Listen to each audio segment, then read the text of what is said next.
சிம்ம ராசி அன்பர்கள் அனைவருக்கும் வணக்கம். இன்றைய பதிவுல சிம்ம ராசி அன்பர்கள் யாருடன் உறவாடக்கூடாது என்ற தலைப்புல தான் நம்ம இந்த பதிவு பார்க்க போறோம்.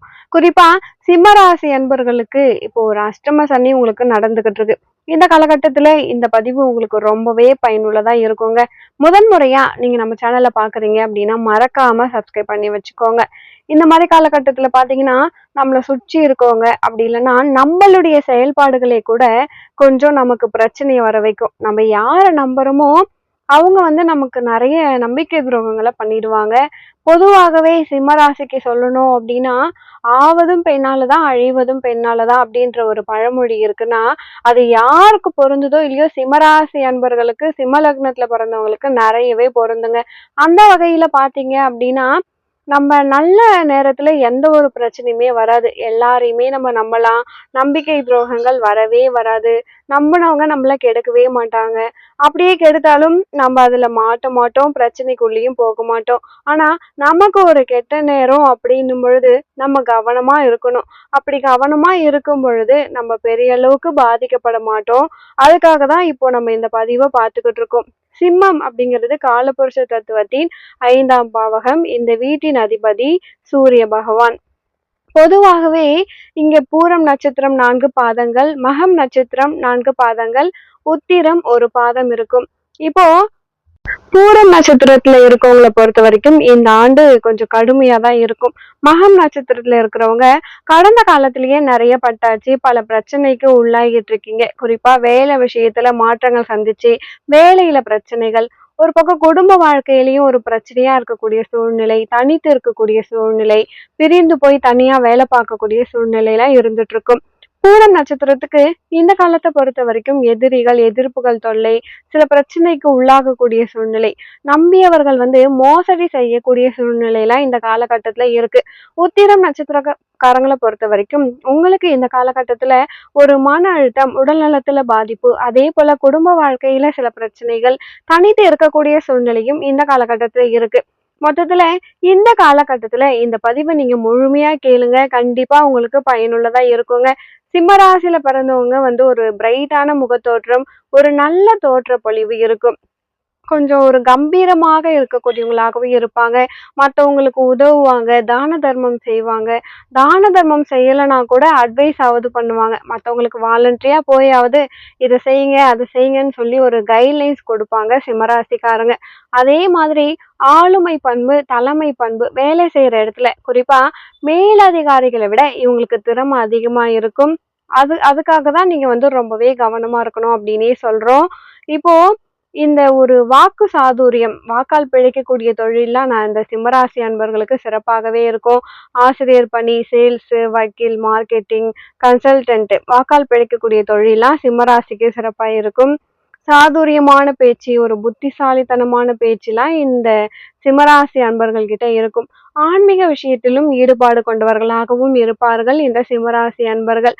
பொதுவா சிம்ம ராசியை காதல் ராசின்னு சொல்லுவாங்க. காதல் ராசி அப்படின்னா பெரும்பாலானோருக்கு காதல் வரும். 90% காதலிச்சு திருமணம் பண்ணுவாங்க, இல்ல காதல் ஏற்பட்டு பிரிந்து அதுக்கப்புறம் திருமணம் பண்றாங்க. ஏன்னா பூரம் நட்சத்திரம் இருக்கின்றதால, சுக்கிரணி நட்சத்திரம், மகம் நட்சத்திரமும் இருக்கவங்களுக்குமே காதல் ஏற்பட வாய்ப்பு இருக்கு. காதல் ஏதோ ஒரு வகையில ஏற்பட்டு அது பிரிவையோ இல்லைன்னா ஒன்னா சேர்ந்து அதுக்கப்புறம் பிரச்சனையோ ஏற்படுத்துது. அதனாலதான் ஆவதும் பெண்ணாலே அழிவதும் பெண்ணாலே அப்படின்னு நம்ம பழமொழி சொன்னோம். பெண்களாக இருந்தாலும் உங்களுக்கு ஆண்களாலதான் உங்களுக்கு நன்மையும், ஆண்களாலதான் உங்களுக்கு பாதிப்போம் அப்படின்றதுதான் சிம்ம ராசி, சிம்ம லக்னத்துல பிறந்தவங்களுக்கு பொருந்தும். 3ஆம் இடம் சுக்கிரனுடைய வீடு துலாம். இவர் உங்களுக்கு 10ஆம் அதிபதியாகவும் வராரு. சுக்கிரனை பொறுத்த வரைக்கும் உங்களுடைய ஜாதகத்துல ஆட்சி உச்சம் பெற்று இருக்கு அப்படின்னா வீடு, செல்வம், செல்வாக்கு, வாகன வசதிகள்லாம் இயற்கையாகவே நீங்க பெற்றிருப்பீங்க. நல்ல சுறுசுறுப்பா இருக்கக்கூடியவங்க சிம்மராசிக்காரங்களை பொறுத்த வரைக்கும் நல்ல ஆக்டிவாவே இருப்பாங்க. 10 பேர் இருக்காங்கன்னா அதுல பிரைட்டா தெரியுறவங்களே இந்த சிம்மராசி அன்பர்கள் தான். குறிப்பா சிம்மராசி பெண்களை பத்தி நம்ம சொல்லணும் அப்படின்னா, அது வாழ்க்கை துணைவரா இருக்கட்டும், இல்ல வேலை போகக்கூடிய இடமா இருக்கட்டும், உயர் அதிகாரியா இருக்கட்டும், எல்லாருமே நமக்கு ஏதோ ஒரு வகையில கீழே தான் இருக்கணும். நம்ம நம்மள அவங்க நம்ம சொல்றத அவங்க கேட்கணும் அப்படின்னு நினைக்கக்கூடியவங்களா இருப்பாங்க. அதே சமயத்துல இவங்க கிட்ட நேர்மை இருக்கும், நேர்மையான கோபம் இருக்கும், சடனா உணர்ச்சி வசப்படக்கூடியவங்களாகவும் இருப்பாங்க. அதே போல மற்றவர்களை பற்றியும் கொஞ்சம் மத்தவங்க கிட்ட ஒரு பணியாளரை பத்தி இன்னொருத்தவங்க கிட்ட ஒரு விமர்சனங்களையும் பேசக்கூடியவங்களா இருப்பாங்க. அந்த விமர்சனங்களால இவங்க பாதிக்கப்பட போறாங்க. சோ நீங்க வேலை செய்யற இடத்துல நீங்க கவனமா இருக்கணும். பொதுவாகவே இந்த சிம்மராசி அன்பர்கள் யாருடன் உறவாடக்கூடாது அப்படின்னு நம்ம எடுத்துக்கிட்டோம்னா, முதல்ல உங்க கூடவே இருக்கவங்க. அதாவது கூட இருக்கவங்களே துரோகத்தை செய்யக்கூடியவங்களா இருப்பாங்க. அவங்களால நன்மைகள் இருந்தாலுமே அவங்களால பாதிப்புகளும் இருக்கும். நண்பர்களால நன்மைகளும் இருக்கு, நண்பர்களால பாதிப்பு இருக்கும். நீங்க நல்லா பழகியவங்களே உங்கள மோசடி பண்ணுவாங்க. அது மாதிரி சூழ்நிலை வரும். எப்படின்னா, அவங்க சொல்ற திட்டங்கள இவங்க செயல்படுத்துறது, இல்ல அவங்க ஏதாவது ஒரு தவறான வழிகாட்டுதல நீங்க சரின்னு நம்பி, அத வழியா போய் தேவையில்லாம லாஸ் ஆகுறது. அதே போல பங்குதாரர்கள், பார்ட்னர்ஷிப் இத மாரிலாம் பண்றாங்க அப்படின்னா, அதுலயும் உங்களுக்கு பிரச்சனை வர வாய்ப்பு இருக்கு. இவங்க கிட்டலாம் நீங்க பெரிய அளவுக்கு பாதிக்கப்படுவீங்க. ஸோ இதுக்காக நம்ம கூட்டு தொழிலே பண்ணக்கூடாது, யார்கிட்டயுமே பழகக்கூடாது அப்படிலாம் நான் சொல்ல வரல. எந்தெந்த இடத்துல நீங்க ஏமாறுறதுக்கோ, இல்ல துரோகங்களை சந்திக்கக்கூடிய சூழ்நிலையோ இந்த காலகட்டத்துல இருக்கு அப்படின்றத தான் நம்ம சொல்ல வரோங்க. நீங்க கவனமா இருக்கணும். அதே போல ஒரு இடத்துல வேலை பார்க்குறீங்க, ஒரு மேலதிகாரி இருக்காங்க, உங்களுக்கு சக பணியாளர்கள் இருக்காங்க அப்படின்னா, மேலதிகாரி உங்களை விட சற்று திறமை குறைவா இருந்தாலுமே, அவர் ஹையர் போஸ்டிங்ல இருக்காரு. அவர் ஏதோ ஒண்ணு சொல்றாருன்னா நீங்க கேட்டுதான் ஆகணும். அப்படி பண்ணும் பொழுதுதான் உங்க வேலையில உங்களுக்கு பிரச்சனை இல்லாம இருக்கும். ஆனா, நீங்க அவருக்கு எதிரான விமர்சனங்களை இன்னொரு பணியாளர் கிட்ட சொல்லும் பொழுது, அந்த விமர்சனங்கள் அவருடைய காதுக்கு போயிடும். அப்போ ஆட்டோமேட்டிக்கா உங்களுக்கு நீங்களே பாதிப்பை ஏற்படுத்திக்கிறீங்க அப்படின்னு அர்த்தம். அப்போ இடமாற்றமாகும், இல்ல ஒர்க் ப்ரெஷர் ஏற்படுத்தும், இல்லைன்னா வேலையை விட்டுட்டே போக வேண்டிய சூழ்நிலையெல்லாம் சில பேருக்கு ஏற்பட்டுரும். அப்போ மேலதிகாரிகள் கிட்ட பழகும் பொழுது, பேசும் பொழுது நீங்க கவனமா இருக்கணுங்க. அவங்க சொல்றத கேட்டுட்டு போறதால எந்த ஒரு நஷ்டமும் ஏற்பட போறதில்ல. நாசுக்கா நடந்துக்கோங்க அப்படின்னு தான் சொல்றோம். சக பணியாளர்கள் கிட்ட கொஞ்சம் உறவாடும் பொழுது எச்சரிக்கையா இருக்கணும். நல்லா பேசுறீங்க, பழகுறீங்க, எல்லார்கிட்டயுமே ஒரு ஃப்ரெண்ட்லியான மூமெண்ட் தான் இருக்கும் சிம்மராசி அன்பர்களை பொறுத்த வரைக்கும். ஆனா ஒருத்தரை பத்தி இன்னொருத்தர்கிட்ட எதுவுமே பேசாதீங்க. குறிப்பா இன்னொருத்தரை பத்தி வேற ஒரு தொழிலாளி கிட்ட நீங்க விமர்சனங்கள் வைக்கிறீங்க, இல்ல மேலதிகாரிகளை பத்தி பேசுறீங்க அப்படின்னா, அது சடனா ஸ்ப்ரெட் ஆகி உங்களுக்கே அது பிரச்சனைய உருவாக்கக்கூடியதா இருக்குங்க. சோ சக பணியாளர்கள் கிட்ட பர்சனலா பேசுறது, இல்ல இன்னொருத்தரை பத்தி விமர்சனங்கள் பேசுறதெல்லாம் தவிர்க்கிறது ரொம்ப ரொம்ப நல்லது சிம்மராசிக்கு. அதே போல காதல். பொதுவா சிம்மராசி அன்பர்களை பொறுத்த வரைக்கும் காதலிச்சு திருமணம் பண்ணக்கூடியவங்க, இல்ல ஏதோ ஒரு வகையில காதல் ஏற்பட்டு அதுல ஃபெயிலியர் ஆயிட்டு அதுக்கப்புறம் திருமணம் பண்ணுவாங்க. ஒரு காதல் கண்டிப்பா இருக்கிறதுக்கு வாய்ப்பு இருக்கு சிம்மராசி அன்பர்களுக்கு. இவங்கள பொறுத்த வரைக்கும் மத்தவங்கள வசீகரிக்கக்கூடிய ஆற்றல் இவங்க கிட்ட இருக்கிறதால பொதுவா எதிர்பாலினத்தவர்கிட்ட ஒரு அட்ராக்ட் ஆவாங்க. மேரேஜ்க்கு அப்புறம் கூட பாத்தீங்கன்னா எதிர்பாலினத்தவரின் அப்ரோச் எல்லாமே இவங்களுக்கு இருக்கும். அப்போ திருமணத்துக்கு பிறகு பாத்தீங்க அப்படின்னா ஒரு எதிர்பாலினத்தின் உறவு ரிலேஷன்ஷிப் வருது அப்படின்னா அந்த உறவுல நீங்க கொஞ்சம் கவனமா இருக்கணும். தவிர்க்கிறது ரொம்ப ரொம்ப நல்லது. இல்ல அந்த உறவுல போறதால உங்களுக்கு என்னென்ன பிரச்சனைகள் வரும் அப்படிங்கிறத நீங்க யோசிக்கணும். குறிப்பா திருமண வாழ்க்கையில நிறைய பாதிப்புகளை சந்திக்கக்கூடிய சூழ்நிலை வரும். குறிப்பா உங்களுடைய ஜாதகத்துல கலஸ்திர தோஷம் இருக்கு அப்படின்னா இந்த மாதிரியான ரிலேஷன்ஷிப்லாம் குடும்ப வாழ்க்கையே கெடுக்கக்கூடியதா இருக்கும். அந்த வகையில நீங்க ரொம்ப ரொம்ப கவனமா இருக்கணுங்க. நிறைய முயற்சி செய்து தன்னுடைய முயற்சியால நீங்க முன்னேறுவீங்க. 4ஆம் அதிபதியாலையும் உங்களுக்கு செவ்வாய் பகவான் வராரு. தாயார் மேல நீங்க ரொம்ப பாசம் வச்சிருப்பீங்க. தாயாரின் அன்பு ஆதரவுலாம் உங்களுக்கு இருக்கும். ஆனா உங்களுக்கு சிற ராசி அப்படின்றதால தந்தையோடு கருத்து வேறுபாடு இருக்கும். தந்தையின் சொத்துக்கள் தந்தையால ஆதாயம் இருந்தாலுமே தந்தையிடம் கருத்து வேறுபாடு இருக்கக்கூடிய சூழ்நிலை இருக்கும். 5ஆம் அதிபதியாக வரக்கூடியவர் குரு பகவான். அவரே தான் உங்களுக்கு 8ஆம் அதிபதியாகவும் இருக்காரு. ஒரு பிள்ளையால செலவுகள் இருக்கும், இல்ல மன வருத்தங்கள் இருக்கும். பிள்ளைகள் நல்ல ஒரு முன்னேற்றங்கள் அடைவாங்க. பிள்ளைகளால பெருமைப்படுவீங்க. குறிப்பா நல்லா படிப்பாங்க, நல்ல வேலைக்கு போறது, இதெல்லாம் பிள்ளைகளால மகிழ்ச்சி அடையக்கூடிய சூழ்நிலை உங்களுக்கு இருக்கு.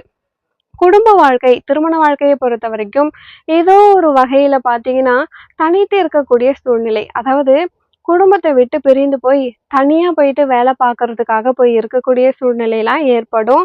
இது தோஷமே இல்லைன்னா கூட இந்த மாதிரியான காலகட்டத்துல கண்டக சனி காலகட்டத்திலயும் சரி, இல்ல அஷ்டமத்து சனி காலகட்டத்திலயுமே சரி, பிரிந்து போய் தனியா இருக்கக்கூடிய சூழ்நிலை சிம்மராசி அன்பர்களுக்கு இருக்கும். அப்போ அந்த இடத்துல இருந்து பார்க்கும் பொழுது உங்களுக்கு வேற ஒரு பிரச்சனையோ இல்ல ரிலேஷன்ஷிப்போ வருது அப்படின்னா அந்த இடத்துல நீங்க கவனமா இருக்கணும். பொதுவாகவே இந்த அஷ்டம சனி காலகட்டத்துல வேலை பார்க்குற இடத்துல ஒரு பிரச்சனை இருந்துகிட்டே இருக்கும். ஏதாவது ஒரு சதி வேலைகளை உங்களுக்கு செஞ்சுக்கிட்டே இருப்பாங்க. அதை நீங்க சந்திக்கக்கூடிய சூழ்நிலை இருக்கும்.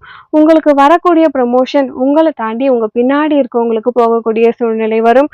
இந்த காலகட்டத்துல நீங்க மேலதிகாரிகள் கிட்ட பகச்சிக்காம உறவாடும் பொழுதுதான் உங்களுக்கு நன்மைகளை ஏற்படுத்தும். அதே போல பாத்தீங்கன்னா அஷ்டம சனி காலகட்டத்துல ஒரு இடமாற்றம் ஏற்படும். அப்போ அவசரப்பட்டு நீங்க வேலையை விடாம இருக்கிறது நன்மைகளை ஏற்படுத்தும். அவசர முடிவுகளை எடுக்கவே வேண்டாம். கோவம் டென்ஷனால அவசர முடிவு எடுக்கும் பொழுது பாதிப்பு ஏற்படும். சிம்மராசி அன்பர்களுக்கு எந்தெந்த ராசியை திருமணம் பண்ணா நல்லது, எந்தெந்த ராசியை தவிர்க்கலாம்னு பாத்தீங்கன்னா பொதுவாகவே சிம்மராசிக்கு கும்பராசி, மகர ராசி இதெல்லாம் தவிர்க்கணும் அப்படிங்கிறது பொதுவான ஒரு கருத்து. ஆனாலும் சிம்மத்துக்கும் கும்பத்துக்கும் ஒரு அட்ராக்ஷன் இருக்கும், ஒரு ஈர்ப்பு இருக்கும். ஏன்னா சமசப்தம ராசி. இங்க சிம்மராசிக்கு சூரியன் அதிபதி, 7ஆம் அதிபதியாக வரக்கூடியவர் கும்பத்துக்கு அதிபதி சனி. இப்போ ரெண்டுமே ஆப்போசிட் தான். தந்தை மகன் அப்படின்ற மாதிரி ஆப்போசிட்டான கிரகங்கள் ஒத்தே வராது. ஆனாலும் ஒரு ஈர்ப்பு இருக்கும். இவங்க கூட சில பேருக்கு திருமணம் ஆகும், சில பேர் காதல்ல இருப்பாங்க, ஒரு அட்ராக்ஷன் இருக்கும்.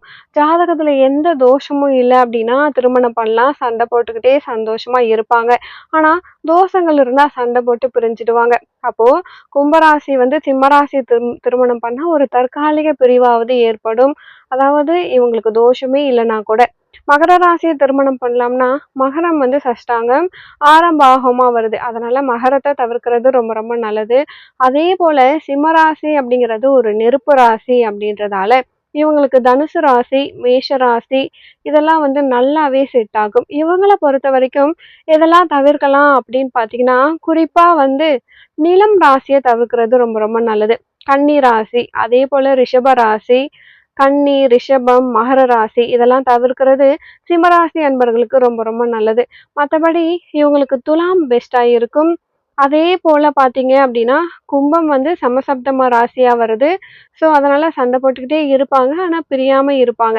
தோஷங்கள் இருந்தா பிரியக்கூடிய சூழ்நிலை ஏற்படுத்தும். அதே போல இவங்களுக்கு மேஷ ராசி கண்டிப்பா செட் ஆகும். திருமணம் பண்ணும் பொழுது காதல் திருமணமாகவே இருக்கு அப்படின்னாலுமே நீங்க ஒரு லவ் அஃபேர்ல விழுந்துடுறீங்க, அவங்கள தான் திருமணம் பண்ணணும், 5-6 வருஷம் காதலிச்சிட்டீங்க அப்படின்னா ஒரு முறை நீங்க அவங்களுடைய ஜாதகத்தை செக் பண்றது நல்லது. ஆயுள் பலம், குடும்பஸ்தானம், 7ஆம் இடம், கலஸ்திரஸ்தானம், கலஸ்திராதிபதி இதெல்லாம் செக் பண்ணிட்டு 2 ஜாதக பொருத்தம் இருந்து திருமணம் பண்ணா வாழ்க்கையில எந்த பெரிய அளவுக்கு பிரச்சனை வராது. அவசரமா எடுக்கக்கூடிய முடிவுகளால நீங்க பாதிக்கப்படுவீங்க. குறிப்பா திருமணம் போன்ற விஷயத்துல அவசரமா எடுக்கக்கூடிய பிரச்சனையிலும் உங்களுக்கு பிரச்சனை வரும். இந்த அவசர முடிவுகளை நீங்க தவிர்க்கிறது ரொம்ப ரொம்ப நல்லதுங்க. அப்போ சிம்மராசி அன்பர்களை பொறுத்த வரைக்கும் நீங்க சிவபெருமான் வழிபாடு பண்றது உங்களுக்கு ரொம்ப ரொம்ப நல்லதுங்க. வாரத்தில் ஒரு முறையாவது வீட்டுக்கு பக்கத்துல உங்க ஊர்ல இருக்கக்கூடிய சிவபெருமான் கோவிலுக்கு போயிட்டு வழிபாடு பண்ணுங்க. மற்றபடி உங்க வாழ்க்கையில நீங்கள் சீரும் சிறப்போடும் செல்வ செழிப்போடும் வாழ நானும் இறைவனை பிரார்த்திக்கிறேன். இந்த பதிவு உங்களுக்கு ரொம்பவே பயனுள்ளதா இருந்திருக்கும்னு நினைக்கிறேன். வீடியோ பிடிச்சிருந்தா மறக்காம என் சேனலை சப்ஸ்கிரைப் பண்ணி வச்சுக்கோங்க. அடுத்து ஒரு நல்ல பதிவில் மீண்டும் உங்களை சந்திக்கிறேன். நன்றி.